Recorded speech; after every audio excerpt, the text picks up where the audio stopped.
ಹಿಂದಿನ ಸಂಚಿಕೆಯಲ್ಲಿ ಆರ್ಯನ್ ಪುನರ್ಜನ್ಮದ ಕುರಿತು ನೈಜ ಘಟನೆಗಳ ಕಥೆಯನ್ನು ಹೇಳ್ತಾನೆ.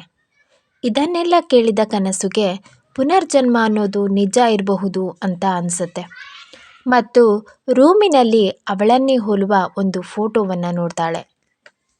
ಮರುದಿನ ಬೆಳಗ್ಗೆ ಎಲ್ಲರೂ ಒಟ್ಟಿಗೆ ಸೇರಿ ತಿಂಡಿ ತಿಂತಾ ಇರ್ತಾರೆ.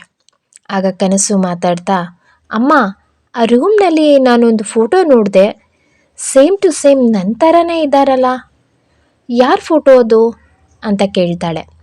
ಆ ಫೋಟೋ ಬಗ್ಗೆ ಮಾತಾಡಿದ್ದಕ್ಕೆ ಚಂದ್ರಮತಿ ಅವರಿಗೆ ತುಂಬಾ ಕೋಪ ಬರುತ್ತೆ. ಸುಮಿತ್ರಾ, ನಿನ್ನ ಮಗಳಿಗೆ ಸುಮ್ಮನೆ ಇರೋಕೆ ಹೇಳು, ಆ ಫೋಟೋನ ಯಾರು ಹೊರಗೆ ತೆಗ್ದಿರೋದು ಅಂತ ಏರು ಧ್ವನಿಯಲ್ಲಿ ಕೇಳ್ತಾರೆ. ಮಾಲತಿ, ಅತ್ತೆ, ಅದು ನನ್ನ ತಮ್ಮ ಬಂದಿದ್ನಲ್ಲ, ಅವನಿಗೆ ಆ ರೂಮ್ ಅರೇಂಜ್ ಮಾಡೋಕ್ಕೋಸ್ಕರ ನಾನೇ ಎಲ್ಲ ಕ್ಲೀನ್ ಮಾಡಿದೆ.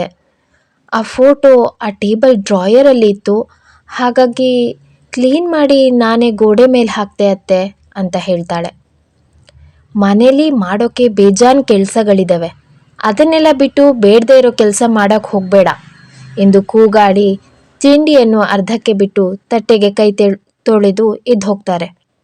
ಅತ್ತೆ ಅತ್ತೆ ತಿಂಡಿ ತಿನ್ನಿ, ತಪ್ಪಾಯ್ತು ಅತ್ತೆ ಅಂತ ಮಾಲತಿ ಕೂಗ್ತಾಳೆ. ಅತ್ತಿಗೆ, ಅತ್ತೆ ಅತ್ತೆ ನನ್ನ ಮೇಲೆ ಯಾವತ್ತೂ ಈ ಥರ ಕೋಪ ಮಾಡ್ಕೊಂಡಿರಲಿಲ್ಲ. ನಿಜವಾಗ್ಲೂ ನನಗೆ ಆ ಫೋಟೋ ಬಗ್ಗೆ ಏನೂ ಗೊತ್ತಿಲ್ಲ. ಯಾಕೆ ಅತ್ತೆಗೆ ಅಷ್ಟೊಂದು ಕೋಪ ಬಂತು ಅಂತ ಕೇಳ್ತಾಳೆ. ಹೌದು ಹೇಳಮ್ಮ, ಯಾಕೆ ಅಜ್ಜಿಗೆ ಅಷ್ಟೊಂದು ಕೋಪ ಮಾಡಿಕೊಂಡ್ರು? ಕನಸು, ಸುಮ್ಮನೆ ತಿಂಡಿ ಮಾಡಿ ಎದ್ದು ಹೇಳು. ಅಮ್ಮ ಏನಾದರೂ ಮತ್ತೆ ಕೇಳಿಸ್ಕೊಂಡ್ರೆ ರಂಪಾಟ ಮಾಡಿಬಿಡ್ತಾಳೆ. ಈಗ ತಾನೇ ಮಾತಾಡಿಸ್ತಿದ್ದಾಳೆ, ಮತ್ತೆ ನಾ ಹಳೆ ವಿಷಯನೆಲ್ಲ ಹೇಳಕ್ಕೆ ಹೋಗಲ್ಲ. ಮಾಲತಿ, ನೀನು ಅಷ್ಟೇ, ಆ ವಿಷಯದ ಬಗ್ಗೆ ಇನ್ನು ಮಾತಾಡೋಕ್ಕೆ ಹೋಗಬೇಡ. ಸುಮಿತ್ರಾ ಮತ್ತು ಮಾಲತಿ ಇಬ್ಬರೂ ಅಡುಗೆ ಮನೆಗೆ ಹೋಗ್ತಾರೆ. ಮಾವ, ನೀನಾದರೂ ಹೇಳು ಅಂತ ಕೇಳ್ತಾಳೆ ಕನಸು. ಹಾಂ ಬಾವ, ಹೇಳಿ. ಆಯಿತು, ಇಬ್ಬರು ಬೇಗ ತಿಂಡಿ ಮಾಡಿಕೊಂಡು ತೋಟಕ್ಕೆ ಬನ್ನಿ, ಎಲ್ಲ ವಿಷಯನೂ ಹೇಳ್ತೀನಿ. ಓಕೆ ಓಕೆ ಅಂತ ಹೇಳಿ ಬೇಗ ಬೇಗನೆ ತಿಂಡಿ ಮುಗಿಸಿ ಮೂವರು ತೋಟಕ್ಕೆ ಹೊರಡ್ತಾರೆ.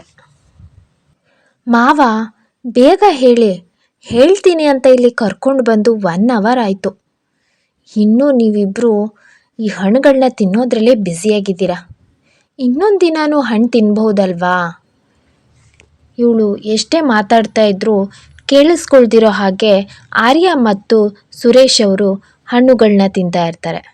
ಏ ಆರ್ಯ, ಈ ಮ್ಯಾಂಗೋ ಎಷ್ಟು ಸ್ವೀಟ್ ಆಗಿದೆ ಅಲ್ವೇನೋ, ಇನ್ನೊಂದು ಸ್ವಲ್ಪ ಕಿತ್ಕೊಳ್ಳೋ, ಮಾಲ್ತಿಗೂ ಮಾವಿನ ಹಣ್ಣು ಅಂದರೆ ತುಂಬ ಇಷ್ಟ ಅಂತ ಮಾತಾಡ್ತಿರ್ತಾರೆ. ಕನಸು ಇವರ ಇಬ್ಬರನ್ನು ಗುರಾಯಿಸ್ತಾ ಅವರ ಬಳಿ ಬಂದು ಅವರ ಕೈಯಿಂದ ಹಣ್ಣುಗಳನ್ನ ಕಿತ್ಕೊಳ್ತಾಳೆ. ಮಾವ, ನೀವೀಗ ಹೇಳ್ತೀರೋ ಇಲ್ವೋ, ನನಗೆ ಕ್ಯೂರಿಯಾಸಿಟಿ ತಡೆಯೋಕ್ಕಾಗ್ತಾ ಇಲ್ಲ. ಪ್ಲೀಸ್ ಬೇಗ ಹೇಳಿಬಿಡಿ, ಇಲ್ಲಾಂದರೆ ಈ ಹಣ್ಣುಗಳನ್ನೆಲ್ಲ ಎಸ್ದು ಬಿಡ್ತೀನಿ ನೋಡಿ ಅಂತ ಹೇಳ್ತಾಳೆ. ಹೇ ಬೇಡ ಬೇಡ, ಬನ್ನಿ ಆ ಮರದ ಕೆಳಗೆ ಕುಳಿತುಕೊಂಡು ಮಾತಾಡೋಣ ಅಂತ ಹೇಳಿ 3 ಜನ ಮರದ ಹತ್ರ ಹೋಗ್ತಾರೆ. ಕನಸು, ಅವರು ಬೇರೆ ಯಾರೂ ಅಲ್ಲ, ನನ್ನ ಅಕ್ಕ ಸಿಂಧು ಅಂತಾರೆ ಸುರೇಶ್. ಹೌದಾ, ನಿಮಗೆ ಅಕ್ಕ ಬೇರೆ ಇದ್ರಾ? ಇಷ್ಟು ವರ್ಷದಲ್ಲಿ ಅಮ್ಮ ನನಗೆ ಯಾವತ್ತೂ ಇದನ್ನು ಹೇಳಲೇ ಇಲ್ವಲ್ಲ.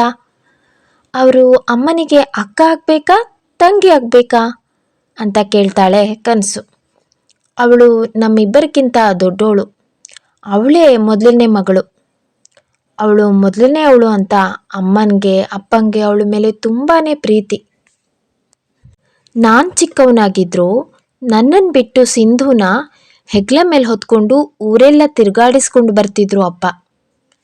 ನನಗೆ ಬುದ್ಧಿ ಬಂದಾಗ್ಲಿಂದನೂ ನನಗಾಗಲಿ ಅಕ್ಕಂಗಾಗಲಿ ಇಬ್ಬರಿಗೂ ಕೈತೊತ್ತು ಕೊಡೋದು ಮೊದಲು ಸಿಂಧು ಅಕ್ಕಂಗೆ ಊಟ ಮಾಡಿಸಿ ನಂತರ ನಮ್ಮಿಬ್ಬರಿಗೆ ಮಾಡಿಸ್ತಾಯಿದ್ರು. ಅಷ್ಟು ಇಷ್ಟಪಡ್ತಿದ್ರು ಅವಳನ್ನ. ಅಕ್ಕನೂ ಅಷ್ಟೇ, ನಮ್ಮಿಬ್ಬರನ್ನ ತುಂಬ ಚೆನ್ನಾಗಿ ನೋಡ್ಕೊಳ್ತಾ ಇದ್ಲು.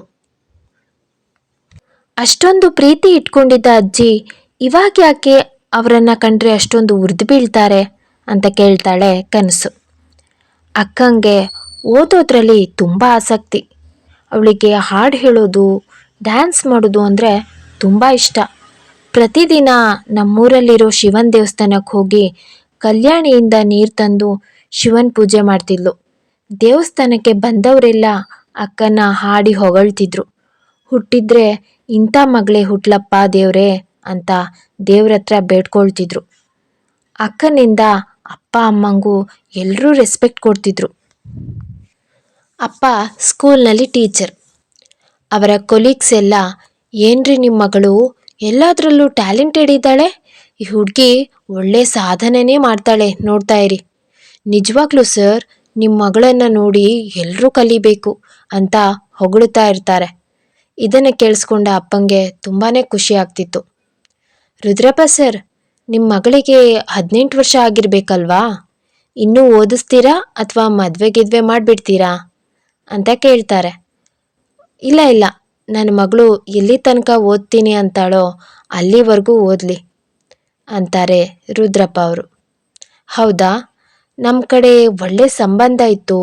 ಹುಡುಗ ಫಾರಿನ್ನಲ್ಲಿ ಕೆಲಸ, ಮನೆ ಕಡೆ ಜೋರಾಗಿದ್ದಾರೆ. ಅವರು ಸಾಂಪ್ರದಾಯಸ್ಥ ಮನೆತನದ ಹುಡುಗಿ ಬೇಕು ಅಂತ ಕೇಳ್ತಿದ್ರು. ಸಡನ್ನಾಗಿ ನನಗೆ ನಿಮ್ಮ ಮಗಳೇ ನೆನಪಾಗಿದ್ದು, ಹಾಗಾಗಿ ಕೇಳಿದೆ. ನೋಡಿ, ಯೋಚನೆ ಮಾಡಿ ಅಂತಾರೆ. ಕ್ಷಮಿಸಿ, ಯೋಚನೆ ಮಾಡೋದೇನಿಲ್ಲ. ನನ್ನ ಮಗಳನ್ನು ಬೇರೆ ದೇಶಕ್ಕೆ ಕಳಿಸೋಕೆ ನನಗಿಷ್ಟ ಇಲ್ಲ. ನಮ್ಮ ದೇಶದಲ್ಲೇ ಒಳ್ಳೆ ಹುಡುಗರು ಎಷ್ಟೊಂದು ಜನ ಇದ್ದಾರೆ. ಅಲ್ಲದೆ ನನ್ನ ಹೆಂಡತಿಗೆ ತನ್ನ ಮಗಳನ್ನು ಬಿಟ್ಟಿರೋಕೆ ಆಗಲ್ಲ. ಇನ್ನೂ ಓದ್ತಾ ಇದ್ದಾಳಲ್ವಾ, ಓದಲಿ, ಮುಂದೆ ನೋಡೋಣ, ಬೇಜಾರಾಗಬೇಡಿ ಅಂತ ಹೇಳ್ತಾರೆ ರುದ್ರಪ್ಪ ಅವರು. ಪ್ರತಿದಿನದಂತೆ ಸಿಂಧು ಶಿವನಿಗೆ ಪೂಜೆ ಸಲ್ಲಿಸಿ ಹಾಡು ಹೇಳ್ತಿರ್ತಾಳೆ. ಹಾಡು ಹೇಳಿ ಮನೆಗೆ ಹಿಂತಿರುಗ್ತಿರುವಾಗ, ಹಲೋ ಮಿಸ್, ನಿಮ್ಮ ಹೆಸರೇನು? ನಿಮ್ಮ ವಾಯ್ಸ್ ತುಂಬಾ ಸ್ವೀಟ್ ಆಗಿದೆ, ನೈಸ್ ಟು ಮೀಟ್ ಯು ಅಂತ ಕೈ ಮುಂದೆ ಚಾಚ್ತಾನೆ. ಸಿಂಧು ನಮಸ್ಕಾರ ಮಾಡ್ತಾಳೆ. ನೀವು ನನಗೆ ತುಂಬ ಹಿಡಿಸಿದ್ರಿ ಅಂತಾನೆ ಆ ಹುಡುಗ. ನನ್ನ ಹೆಸರು ರಾಕೇಶ್ ಅಂತ. ಪ್ಲೀಸ್ ನಿಂತ್ಕೊಳ್ಳಿ, ನಾನು ಮಾತಾಡ್ತಿದ್ದೀನಿ ಅಲ್ವಾ, ಯಾಕೆ ಹೋಗ್ತಿದ್ದೀರಾ, ನಿಂತ್ಕೊಳ್ಳಿ ಅಂತ ಅವಳ ಹಿಂದೆನೇ ಹೋಗ್ತಾನೆ. ನೋಡಿ, ಇದು ಹಳ್ಳಿ, ನೀವು ಈ ಥರ ನನ್ನ ಹಿಂದೆನೇ ಬಂದರೆ ಜನ ನನ್ನನ್ನು ತಪ್ಪಾಗಿ ಅರ್ಥ ಮಾಡ್ಕೊಳ್ತಾರೆ. ಪ್ಲೀಸ್ ಹೊರಟೋಗಿ ಅಂತಾಳೆ. ಸಿಂಧು ಅವನ ಕಡೆ ತಿರುಗ್ತಾಳೆ. ಆ ಹುಡುಗ ಕ್ಲಿಕ್ ಅಂತ ಅವಳ ಫೋಟೋನ ತೆಗೆದುಕೊಳ್ತಾನೆ. ನನ್ನ ಪರ್ಮಿಷನ್ ಇಲ್ಲದೆ ನನ್ನ ಫೋಟೋ ಹೇಗೆ ಕ್ಯಾಪ್ಚರ್ ಮಾಡಿದ್ರಿ? ನಿಮ್ಮ ಕ್ಯಾಮ್ರಾ ಕೊಡಿ ಅಂತಾಳೆ. ಸಾರಿ ಮಿಸ್, ನಾಳೆ ಸಿಗೋಣ ಅಂತ ಹೇಳಿ ಅಲ್ಲಿಂದ ಓಡ್ತಾನೆ. ಎಲ್ಲ ವಿಷಯನ ಅಮ್ಮಂಗೆ ಇವಾಗಲೇ ಹೇಳಿಬಿಡಬೇಕು, ಇಲ್ಲಾಂದರೆ ಕೋಪ ಮಾಡ್ಕೊಬಿಡ್ತಾಳೆ ಅಂದ್ಕೊಂಡು ಮನೆಗೆ ಹೋಗ್ತಾವಳೆ. ಮನೆಗೆ ಹೋದವಳೆ ಎಲ್ಲ ವಿಚಾರವನ್ನು ಅಮ್ಮನಿಗೆ ಹೇಳ್ತಾಳೆ. ಯಾರು ಹುಡುಗ? ನಮ್ಮೂರವನಲ್ಲ ಅನ್ಸತ್ತೆ. ನಮ್ಮ ಹಳ್ಳೀಲಿ ಯಾರೂ ಆ ಥರ ಮಾಡೋರೇ ಇಲ್ಲ. ನಾಳೆಯಿಂದ ಸೂರ್ಯನ ನಿನ್ನ ಜೊತೆ ಕರ್ಕೊಂಡು ಹೋಗು ಅಂತಾರೆ. ಸರಿ ಅಮ್ಮ, ಆಯಿತು.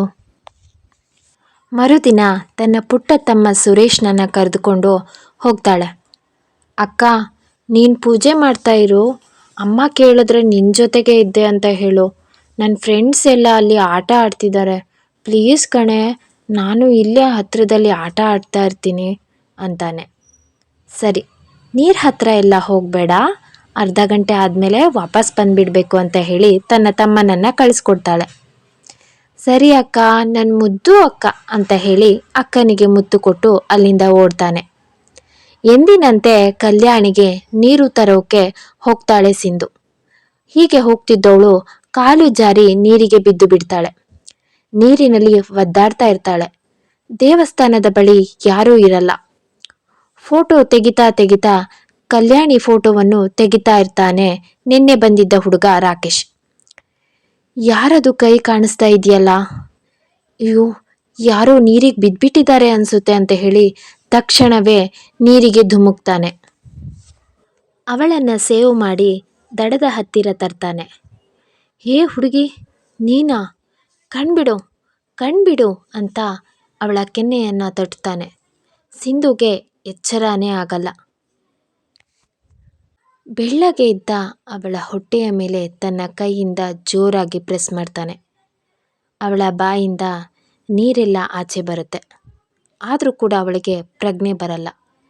ಬ್ರೀತಿಂಗ್ ಪ್ರಾಬ್ಲಮ್ ಆಗಿರಬೇಕು ಅಂತ ಅಂದ್ಕೊಳ್ತಾ, ಈಗ ನನಗೆ ಬೇರೆ ಏನೂ ಆಪ್ಷನ್ ಇಲ್ಲ, ಹೀಗೆ ಮಾಡಲೇಬೇಕು ನಾನು ಅಂದ್ಕೊಂಡು ಅವಳ ತುಟಿಗೆ ತನ್ನ ತುಟಿಯನ್ನು ಸೇರಿಸ್ತಾ ಉಸಿರು ಕೊಡ್ತಾನೆ. ಹಾಗೆ ಅವಳ ಎದೆಯನ್ನು 2-3 ಬಾರಿ ಜೋರಾಗಿ ಒತ್ತಿದ ಮೇಲೆ ಅವಳ ಹಾರ್ಟ್ ಬೀಟ್ ಆಗೋಕ್ಕೆ ಶುರುವಾಗುತ್ತೆ. ಎಂದು ಜೋರಾಗಿ ಉಸಿರು ಬಿಡ್ತಾಳೆ. ಅಬ್ಬಾ, ಅಂತೂ ಕಣ್ಬಿಟ್ಬಿಟ್ರಾ? ಸದ್ಯ ಇಲ್ಲಿ ನನ್ನ ಜೀವನೇ ನಿಂತು ಹೋಗಿದ್ದಾಗ ಆಗ್ತಿತ್ತು. ಯಾಕ್ರಿ ಈ ಥರ? ಯಾರೂ ಇಲ್ಲ ಅಂದರೆ ಒಬ್ಬರೇ ಯಾಕೆ ಹೋಗ್ತೀರಾ? ನೆಕ್ಸ್ಟ್ ಟೈಮ್ ಈ ಥರ ಎಲ್ಲ ಮಾಡಬೇಡಿ ಆಯಿತಾ ಅಂತಾನೆ ರಾಕೇಶ್. ಅವನ ಕೈಗಳನ್ನು ತನ್ನ ಕೈಯಿಂದ ಹಿಡಿದುಕೊಳ್ಳುತ್ತಾ, ನಿಮಗೆ ತುಂಬಾ ಧನ್ಯವಾದ, ನೀವಿಲ್ಲ ಅಂದಿದ್ರೆ ಇವತ್ತು ನಾನು ನೀರು ಪಾಲಾಗಿರ್ತಿದ್ದೆ ಅಂತಾಳೆ ಸಿಂಧು. ಡೋಂಟ್ ವರಿ, ಜಾಸ್ತಿ ಟೆನ್ಷನ್ ಆಗಬೇಡಿ, ತುಂಬಾ ನಡುಗ್ತಾ ಇದ್ದೀರಾ, ತಗೊಳ್ಳಿ ಈ ಜಾಕೆಟ್ ಅಂತ ಹೇಳಿ ತಾನು ಹಾಕ್ಕೊಂಡಿದ್ದ ಜಾಕೆಟನ್ನು ಸಿಂಧುಗೆ ಹೊದಿಸ್ತಾನೆ. ಬನ್ನಿ ಮನೆಗೆ ನಾನೇ ಬಿಡ್ತೀನಿ ಅಂತಾನೆ. ಬೇಡ ಬೇಡ, ನನ್ನ ತಮ್ಮ ಬಂದಿದ್ದಾನೆ, ನಾವಿಬ್ಬರೇ ಹೋಗ್ತೀವಿ, ಅಮ್ಮ ನೋಡಿದ್ರೆ ಬೈತಾಳೆ ಅಂತ ಹೇಳ್ತಿರುವಾಗ ಅಲ್ಲಿಗೆ ಓಡಿ ಬರ್ತಾನೆ ಸಿಂಧುಳ ತಮ್ಮ ಸುರೇಶ್. ಅಕ್ಕ, ಯಾಕೆ ಈ ಥರ ಒದ್ದೆ ಆಗಿಬಿಟ್ಟಿದ್ಯಾ? ನೀರಿಗೆ ಬಿದ್ದುಬಿಟ್ಟಿದ್ಯಾ?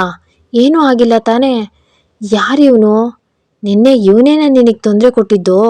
ಒಂದು ಕೈ ನೋಡ್ಕೋತೀನಿ ಹೇಳೋ, ಇವನೇನಾ ಅಲ್ವಾ ಅಂತಾನೆ. ಏನ್ರಿ ನೀವು, ನಿನ್ನೆ ಒಂದು ಫೋಟೋ ತಗೊಂಡಿದ್ದಷ್ಟೇ, ಅದನ್ನೂ ಮನೇಲಿ ಹೇಳಿದ್ದೀರಾ? ಇವನೇನ ನಿಮ್ಮ ದೊಡ್ಡ ತಮ್ಮ? ಈ ಚೈಲ್ಡನ್ನ ನಿಮ್ಮ ಸೆಕ್ಯೂರಿಟಿಗೆ ಕಳಿಸಿದಾರಾ ಅಂತ ಹೇಳಿ ಜೋರಾಗಿ ನಗ್ತಾನೆ. ಅವನು ಆಡಿಕೊಂಡು ಜೋರಾಗಿ ನಗ್ತಿರೋದು ನೋಡಿ ಸುರೇಶ್ಗೆ ತುಂಬಾ ಕೋಪ ಬರುತ್ತೆ. ಅವನ ಮುಖಕ್ಕೆ ಒಂದು ಪಂಚ್ ಕೊಡ್ತಾನೆ. ಸೂರಿ, ಯಾಕೆ ಅವ್ರಿಗೆ ಹೊಡೆದೆ? ಇವತ್ತು ಅವರು ಇಲ್ಲದೇ ಇದ್ದಿದ್ರೆ ನಿನ್ನ ಅಕ್ಕ ಜೀವಂತವಾಗಿ ಇರ್ತಾನೇ ಇರಲಿಲ್ಲ, ನೀನು ನನ್ನನ್ನು ಪುನಃ ನೋಡೋಕ್ಕೆ ಆಗ್ತಿರ್ಲಿಲ್ಲ. ಬಾ ಮೊದಲು ಮನೆಗೆ ಹೋಗೋಣ ಅಂತ ಹೇಳಿ ನಿಧಾನವಾಗಿ ಹೇಳ್ತಾ ತನ್ನ ತಮ್ಮನ ಕೈ ಹಿಡ್ಕೊಂಡು, ದಯವಿಟ್ಟು ನನ್ನನ್ನು ಕ್ಷಮಿಸಿ ಅಂತ ಹೇಳಿ ರಾಕೇಶ್ನನ್ನು ಕೇಳ್ಕೊಳ್ತಾಳೆ. ಇರಲಿ ಬಿಡಿ, ಪರವಾಗಿಲ್ಲ, ಚಿಕ್ಕ ಹುಡುಗ ಅಲ್ವಾ ಅಂತಾನೆ ರಾಕೇಶ್. ಸರಿ, ನಾವಿನ್ನು ಹೊರಡ್ತೀವಿ ಅಂತ ಹೇಳಿ ಮೆಟ್ಟಿಲುಗಳನ್ನು ಹತ್ತಿ ಹೋಗ್ತಿದ್ದವಳು ಪುನಃ ಹಿಂದೆ ತಿರುಗಿ ರಾಕೇಶ್ನನ್ನು ನೋಡಿ ನಗ್ತಾಳೆ. ರೀ ಮಿಸ್, ನಿಮ್ಮ ಹೆಸರು ಹೇಳಲೇ ಇಲ್ಲ ಅಂತ ಕೇಳ್ತಾನೆ. ಸಿಂಧು ಅಂತ ಹೇಳಿ ನಗ್ತಾಳೆ.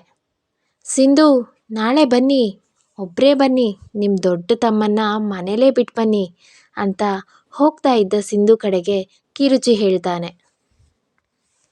ಅಕ್ಕ, ಅವನ್ಯಾರು ಕಳ್ಳನ ಥರ ಇದ್ದಾನೆ?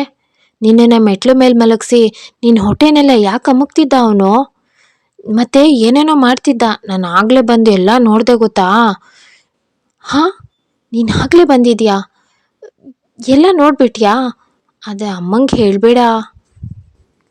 ನೀರಲ್ಲಿ ಯಾರಾದರೂ ಮುಳುಗಿದ್ರೆ ತುಂಬ ನೀರು ಕುಡಿದ್ಬಿಟ್ಟಿರ್ತೀವಲ್ಲ, ಆವಾಗ ಹೀಗೆ ಮಾಡಬೇಕು ಸೂರಿ, ನೀನು ತಪ್ಪು ತಿಳ್ಕೊಬೇಡ, ಅಮ್ಮನಿಗೆ ಏನೂ ಹೇಳಬೇಡ ಆಯಿತಾ? ಬಾ ಈಗ ನೀನೇನಾದರೂ ಹೇಳಿದ್ರೆ ನೋಡು, ನೀನು ನನ್ನ ಜೊತೆಗಿರಲಿಲ್ಲ ಅಂತ ನೀನು ಕೂಡ ಚೆನ್ನಾಗಿ ಪೆಟ್ಟು ತಿಂತೀಯ ಅಂತಾಳೆ ಸಿಂಧು. ಸರಿ ಬಿಡು ಅಕ್ಕ, ಏನೂ ಹೇಳಲ್ಲ, ಆದರೆ ಅವನು ತುಂಬ ಕೆಟ್ಟವನು, ಅವನ ಜೊತೆ ನೀನು ಸೇರಬೇಡ ಆಯಿತಾ ಅಂತಾನೆ. ಸರಿ ಸೂರಿ, ಆಯಿತು, ನಡಿ ಮನೆಗೆ ಹೋಗೋಣ ಅಂತ ಹೇಳಿ ಇಬ್ಬರು ಮನೆಗೆ ಹೋಗ್ತಾರೆ. ಈ ಕತೆ ನಿಮಗೆಲ್ಲ ಇಷ್ಟ ಆಯಿತು ಅಂತ ಅಂದ್ಕೊಳ್ತೀನಿ. ಯಾರೆಲ್ಲ ಸಬ್ಸ್ಕ್ರೈಬ್ ಮಾಡ್ಕೊಳ್ದೆ ಸ್ಟೋರಿ ಕೇಳ್ತಾ ಇದ್ದೀರಾ, ಪ್ಲೀಸ್ ನನ್ನ ಚಾನಲ್ಗೆ ಸಬ್ಸ್ಕ್ರೈಬ್ ಮಾಡಿ, ಲೈಕ್, ಶೇರ್, ಕಮೆಂಟ್ ಮಾಡಿ. ಯಾರೆಲ್ಲ ಕಡೆ ತನಕ ಆಡಿಯೋನ ಕೇಳಿಸ್ಕೊಂಡ್ರಿ, ನಿಮಗೆಲ್ಲ ತುಂಬಾ ಧನ್ಯವಾದ. ಸ್ಟೋರಿ ಮುಂದುವರಿಯುತ್ತೆ.